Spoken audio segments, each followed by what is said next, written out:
secure location. To keep it that way, I'm going to need you all to turn off your cell phones. The government is tracking us. I don't want you to give away our position. Please do that now.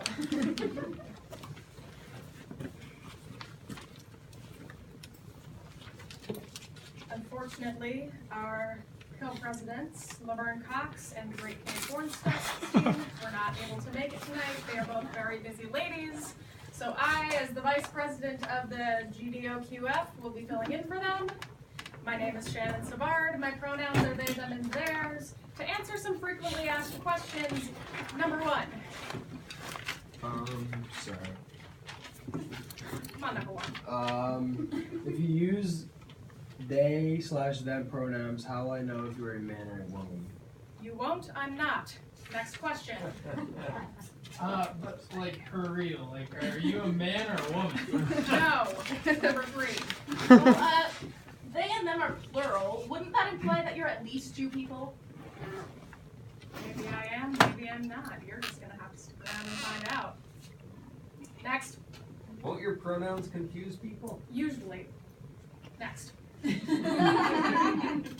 can't refer to yourself as they. That's grammatically incorrect. That's not a question, Kelsey. But I will answer you anyway. They and them, for a singular person, has been used in conversational English dating back several centuries, and if Shakespeare did it, then so can I. Finally, number six. This is hard. Do I have to use they? Can't I just say she? If you must. But I will charge a small convenience fee of $1 per incorrect pronoun. I accept cash, check, MasterCard, PayPal, and Venmo. Here is my collection jar. Please pass it around. Thank you. But enough about me. Let's get to the real meat of this meeting, the transgender agenda, formerly known as the homosexual agenda. We're moving up in the world, y'all. Causing public concern all on our own. I am so proud. Anyway, first item on the transgender agenda is to welcome our new recruits. New recruits, you are all sitting in the second row. Please stand up and be recognized as you join the official ranks of gender deviants. Another bravo! Oh, come on, don't be shy. Stand up and be recognized. You are so brave. Your very existence in and of itself is an inspiration to us all. Sit down. Usually, this would be the part of the meeting where we hand out the uniforms. Unfortunately, they are on back order, so look for a package from us on mail. For the lesbians, we have your standard red men's flannel buttoned down. In your left breast pocket, you will find a pair of nail clippers and a tube of chapstick. This uniform also comes with either a snapback or a beanie, not for seasonal purposes, or what is most flattering to your head shape.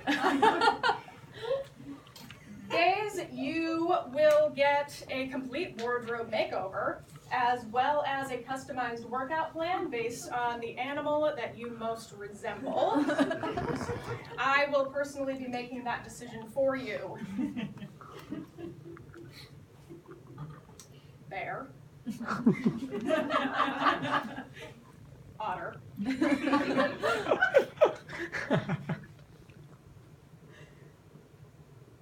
Horse. And for the trans folks, we have binders, bow ties, full makeup kits, hair extensions to match either your natural or brightly dyed hair color. And there's an extra form for all of this to make sure you get that to me at the end of this meeting. And don't forget, there is a clothing swap next Thursday in room 107. Mark your calendars. All about the uniforms. Let's have one last round of applause for our new recruits. Welcome. We are so glad you're here. So great. So great. All right, on to item number 2 of the transgender agenda. It's indoctrinating the children. There have been valiant efforts. so to convince American school children of the existence of transgender individuals. Not yet.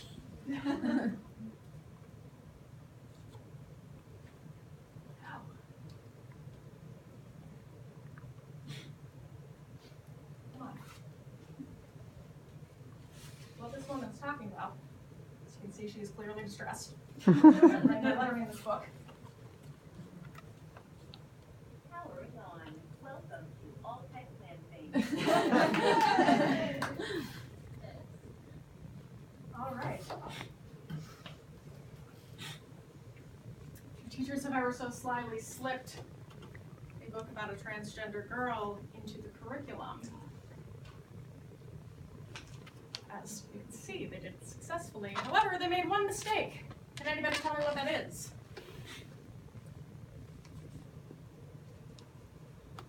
Anybody?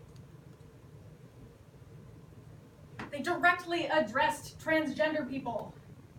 You can't do that. We have to indoctrinate the children without the conservative heteronormatives noticing, because they notice, they get scared, we get controversy, the whole project gets shut down. Look at the school in Oregon, for Christ's sakes. They stopped the children from reading. If there's anything that is bad for our project, it is children who don't read. What we need to do is use the tools that the heteronormatives have been using for years. What I'm talking about here is animal fables. Animal fables and puppets. I would like to declare the official animal mascot of the transgender community from here on out will be a platypus. And I have crafted this platypus-based children's tale for our educational purposes. Lights, please. Thank you. I present you with the story of George and the platypus. Once upon a time, there was an English colonist named George. George sailed the 7 seas and landed on the continent of Australia. He wanted to be a famous explorer and see things that no one had ever seen before. But it turns out when George landed on the continent of Australia, there had already been people living there for thousands of years. Huh, I guess this pot has already been discovered, thought George the Englishman. So he ventured further into forests, deeper into deserts, and across stinky swamplands in search of animals that would astound everyone back in England. And he captured kangaroos and koalas and shipped them across the ocean. And everyone in England looked on in wonder at the creatures that George sent them. Now, George the Englishman wasn't just any colonist. He was a scientist. And he filled books upon books with descriptions and drawings of every animal that he came across. And most importantly, he sorted them into a system that he learned in Europe.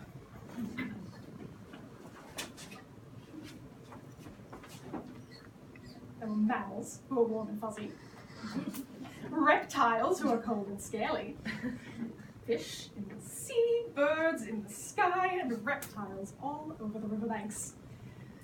So far, it had been a perfect system. That, kids, is what we call foreshadowing. One day, George the Englishman came across a creature unlike any he had ever seen before. Fascinating. It has fur and a flat tail like a beaver, but webbed toes and beak like a duck. I must get a closer look. And the creature dug its beak into the mud and slurped up a big fat worm. George the Englishman got closer and closer and reached out to touch that silky brown fur. And the creature screamed, "Ah!" George the Englishman screamed, "Ah! Ah! Ah! Why would you sneak up on somebody like that? Can't you see I'm trying to enjoy my dinner? I'm sorry. It's just, you're such a remarkable creature. Could I ask you your name?" "I'm a platypus." "Ah, platypus, interesting. And what kind of animal are you?" "I'm a platypus." Yes, I understand that, but what kind of animal are you?" "I'm a platypus." see you have fur. Are you some sort of mammal? Nope. I'm a platypus. And the platypus dove into the river to catch some shrimp. Fascinating. It seems to be able to live above water as well as underneath it. Excuse me. Excuse me. Are you perchance amphibious? No. I'm a platypus. You're clearly not a fish. But you're so furry. How many times do I have to tell you? I'm a platypus. If you don't mind, I have some eggs to watch. Eggs! Eggs! I knew what you are about! No. I'm a platypus. And the platypus hopped up on the riverbank and began to waddle away. You walk just like a crocodile! I must follow you and continue my observations. No thank you. How am I supposed to tell the world about my incredible discovery if you won't cooperate? First of all, you didn't discover me, George the Englishman. You can't discover something that everyone on this island already knows about. And I'm not a mammal or bird or reptile or whatever else you want to call me. I'm a platypus. That's all. But that can't be all. My system. It was perfect. Not everybody needs to fit into your system, George the Englishman. Some of us are just different. You're gonna have to learn to be okay with that. And the platypus waddled down the riverbank and went home, leaving George the Englishman sitting on the riverbank in silence.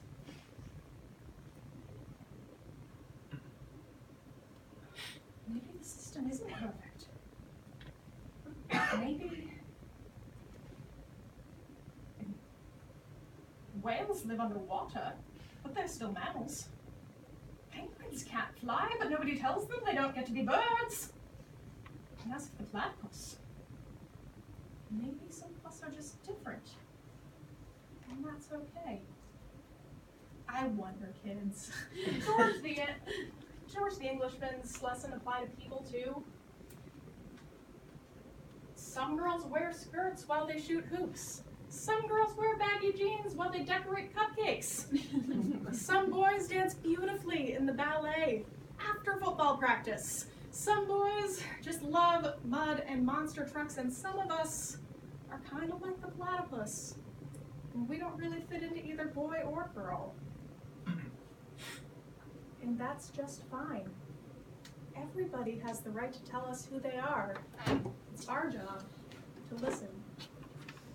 Now all I need is a volunteer illustrator. Then we can move this book into publication and distribute it to every classroom across the country. If you have particular skills with watercolor, please see me after this meeting.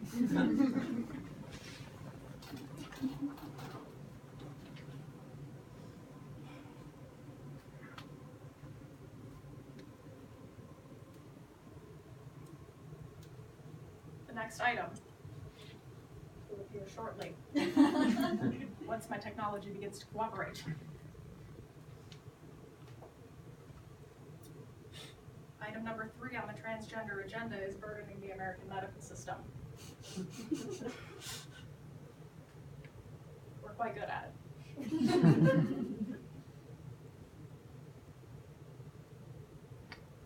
Strain the American medical system. Here we go. Yay. The tweeting Cheeto in chief has been trying to put a stop to us for almost 2 years now, but no matter how many Christian freedom executive orders he signs, or how many federal organizations he tries to ban us from, he will never thwart us in our mission to continue being transgender people who need to see doctors! Yeah! Woo!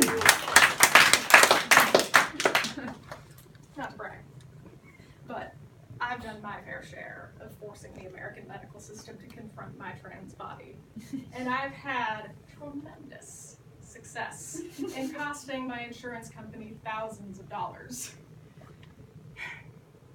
And although my process has felt very long, I am positive that any one of you lovely people could drag it out so much longer than I have.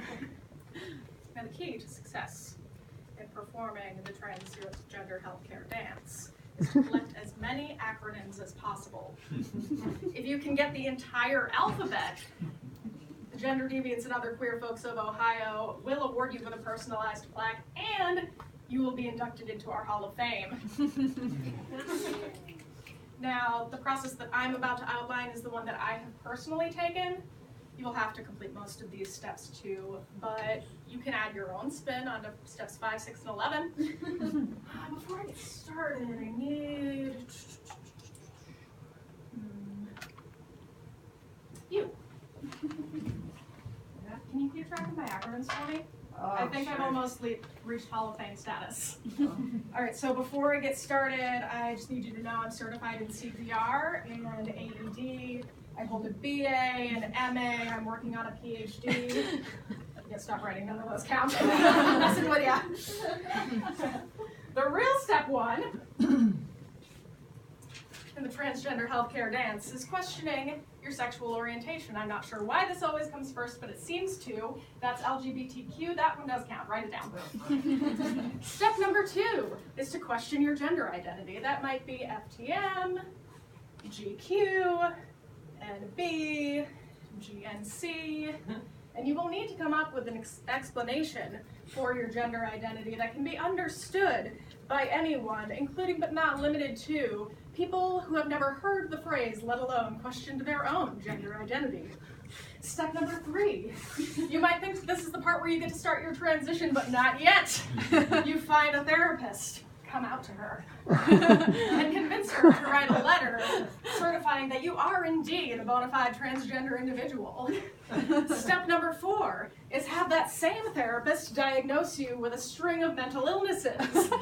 GAD, SA, SI, MDD, PTSD. Step number 5. Come out to the certified nurse practitioner at your university health clinic and have her prescribe you some happy pills to stop your brain from repeating all of the negative things that your culture says about you. That's SSRIs.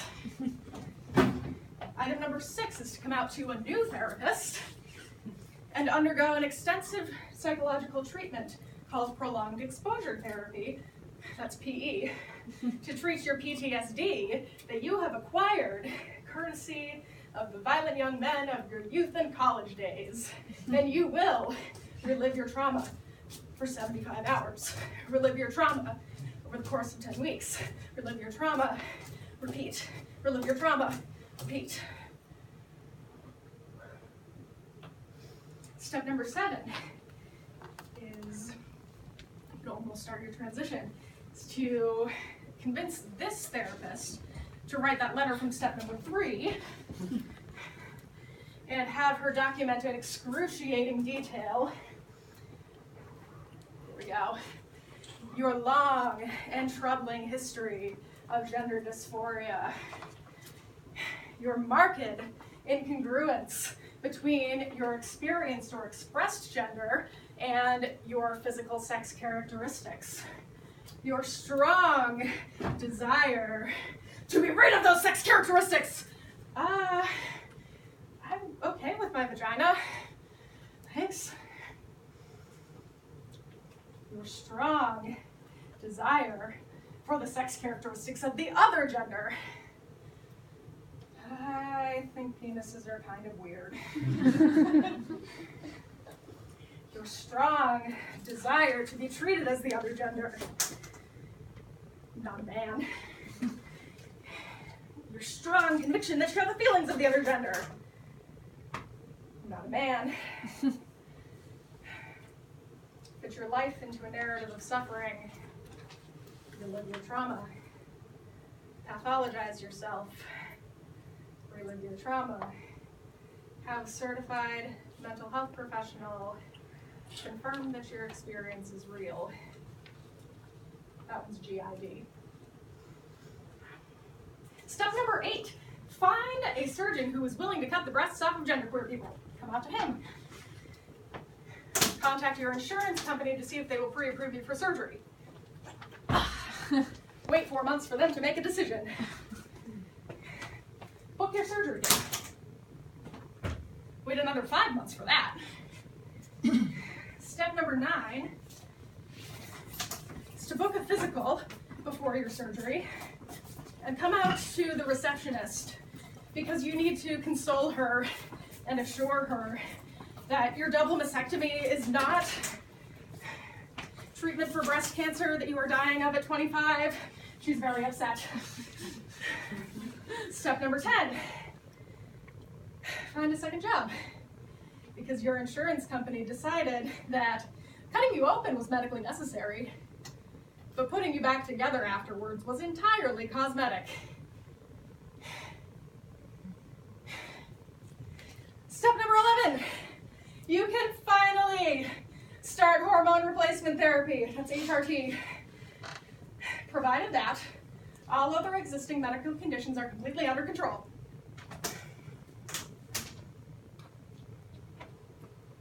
I present you with this breakup letter to my uterus. Dear Bertha, the past 4 years with you have been, in short, terrible. You caused me indescribable pain. You are needy and controlling, and I can't take it anymore. You leave bits of yourself everywhere, and you are taking over my life and most of my internal organs. And worst of all, you act like you have never done anything wrong, and you get away with it. You plant bombs on my ovaries and explode them and make me sit in the emergency room for 9 hours just to be told, "You're fine, honey. It's probably just a bellyache." There have been so many times that I thought about leaving you. Like when I gave up on going to the hospital when I had ovarian cysts bursting because I knew they wouldn't do anything anyway. Or that time that you made me puke all over the elliptical at the gym and the poor girl at the desk gave me a broom to clean it up, like that was supposed to help with anything. Or that time that I had a breakdown in the grocery store because you wouldn't let me eat soy. You know what has soy in it, Bertha? Everything! Everything has soy in it! You won't let me eat any of my favorite foods. You constantly ruin plans with my friends, making me stay home with you instead. And when I try to exercise to deal with the stress that you cause me, you lash out.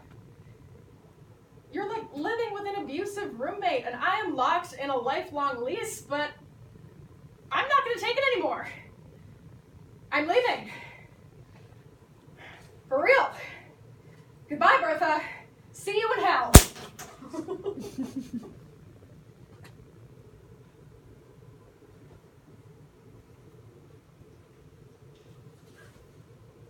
Dear Bertha, I apologize for the things that I said to you. I went to see an endometriosis specialist and he said he wasn't going to get rid of you after all. He said that my options are either to get pregnant or to try another birth control pill. I know we've already tried 7 different birth control pills and most of them made you worse, but what do you say? Can we give the pill another try? Please forgive me. Shannon.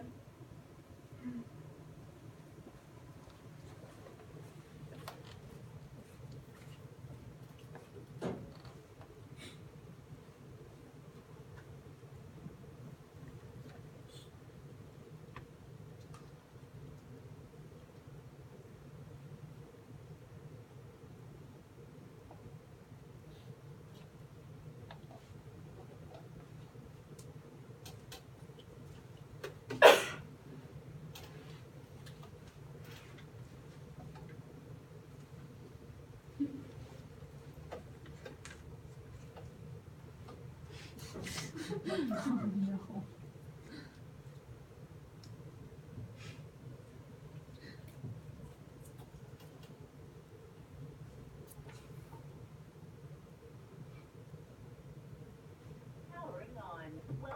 to all pet plant things. 28 days of non-stop menstrual bleeding. Patient reports multiple burst ovarian cysts, but cannot provide documentation of possible ultrasounds improvement. In this corner, we have a team of doctors across 5 cities and 3 states, and in the near corner, we have the reigning heavyweight champion, Bertha the Furious Uterus! Woo! Shut up.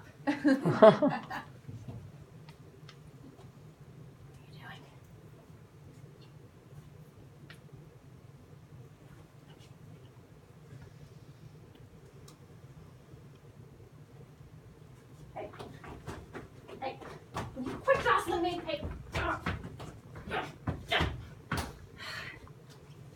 sit down.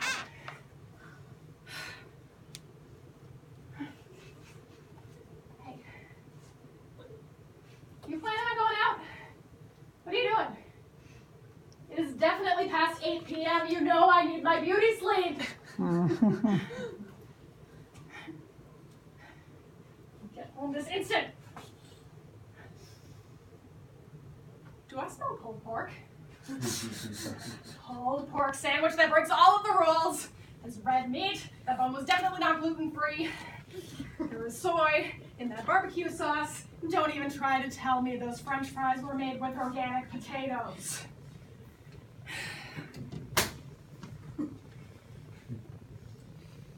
Oh, am I too high maintenance for you? You don't make organic vegetables kind of money? Suck it up, Buttercup. Learn to budget. Hey.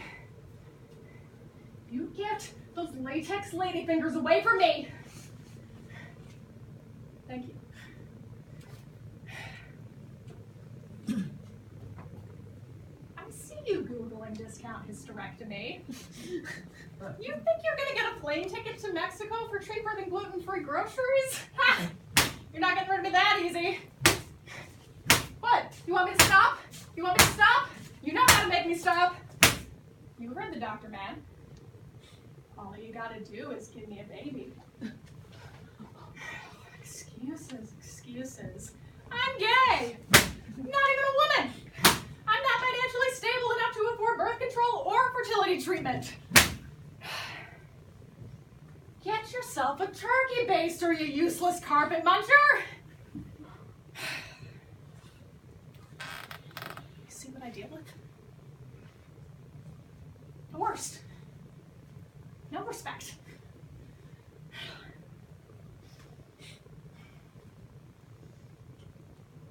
Hey.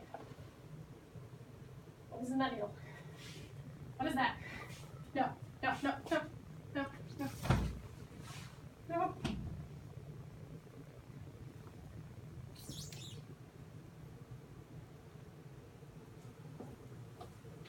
Step number 12 is to undergo 6 months of medical menopause to treat your endometriosis because your surgeon decided to do a more expensive surgery to save your diseased uterus that you asked him to please get rid of in the first place. Because your future hypothetical husband might want children. Step number 13. Book an appointment with the only trans-inclusive clinic in the city. You're gonna wait 5 months for that appointment. Please tell me I'm almost there. Come on, please.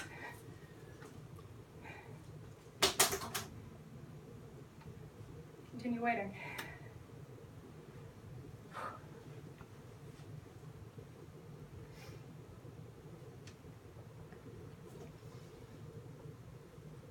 Item number 4 on the transgender agenda is to destabilize national security. Picture this. It's 5 a.m. I'm at the John Glenn International Airport in Columbus, Ohio. I head over to the JetBlue kiosk, print out my boarding pass, completely bypass the luggage check because I'm way too cheap for that. hand my boarding pass and my license to the TSA agent. He looks at my license and my boarding pass, up at me. Back to my name, back to me. To my name, to my picture, to me. To my name, to my picture, to my name, to me, to my name. Shannon? Uh-huh. Go on through. I drop my 40-pound duffel bag on the conveyor belt, stick my shoes and my belt into the bucket, send that on through, spread my legs a little bit so my pants don't fall down. Step on through, sir. I step into the body scanner and wait.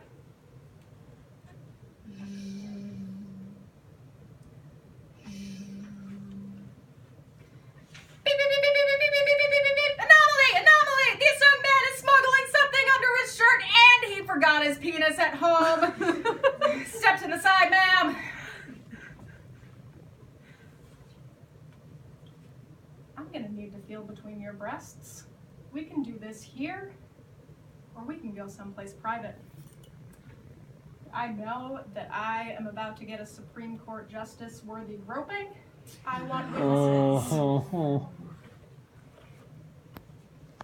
TSA agent slaps my hips, runs her hands down the outside of my thigh, my legs, up one inner thigh, up the other one, moves her hands up to my sides, jabbing her fingers in between each individual rib.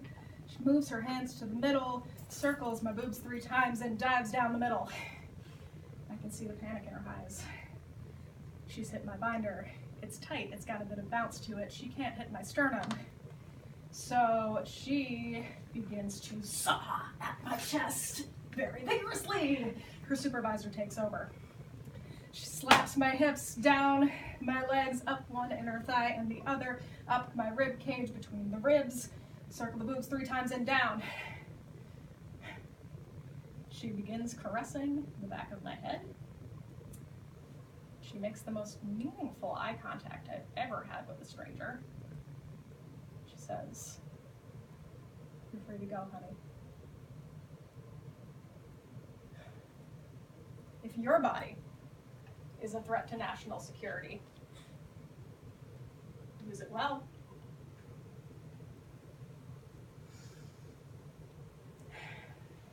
And number 5 on the transgender agenda is to infiltrate the academy. Let me tell you a success story.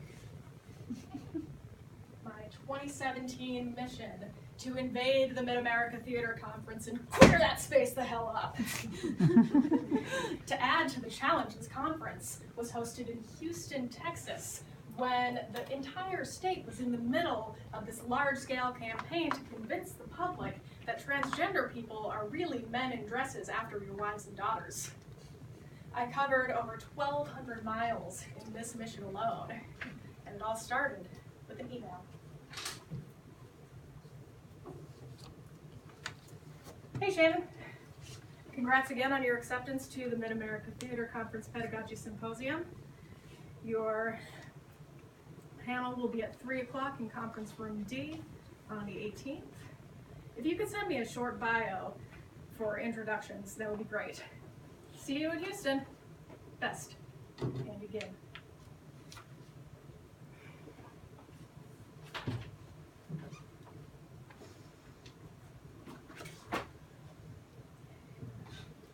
Shannon Savard is a graduate student, Department of Theater at The Ohio State University. They also, she holds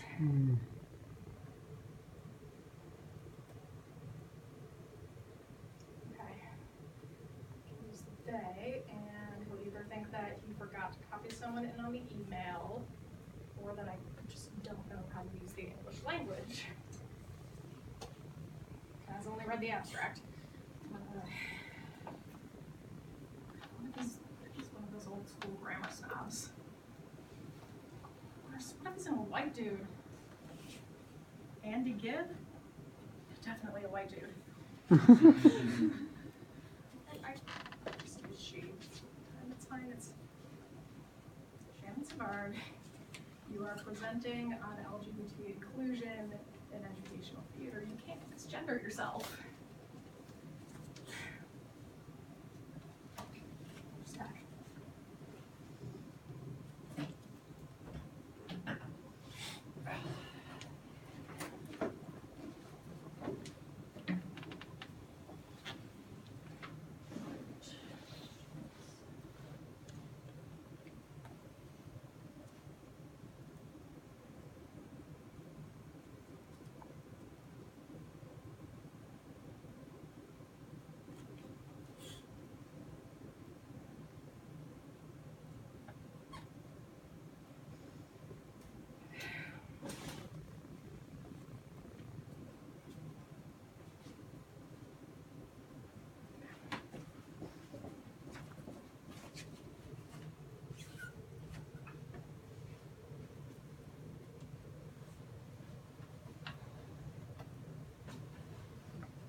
Works too hard on that. It'll take 3 months to grow back.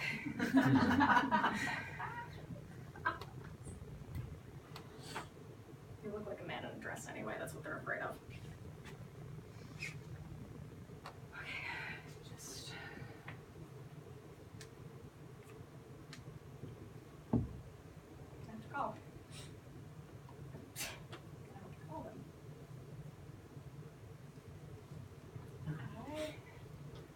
Call Texas State Senate Task where I be. Okay.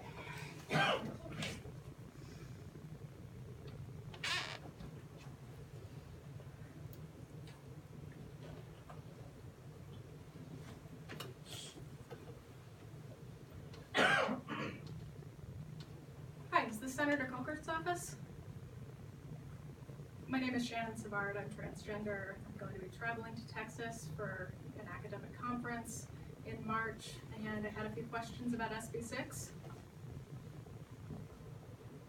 Right, first, I read the bill, and it has a lot of information about penalties for schools and businesses, but I couldn't find any protocol for what transgender people do.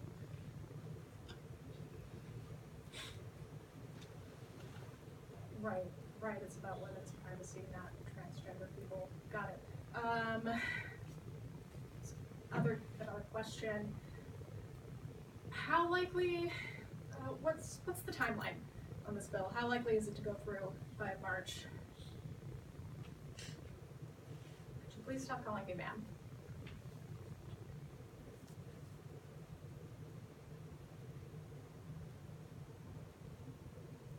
Yes, thank you for that. I did pass high school civics. Thank you. Last question, just for precaution. Should I bring my birth certificate to the bathroom? No, I'm serious. Should I bring my birth certificate to the bathroom? Do I need any other forms of identification?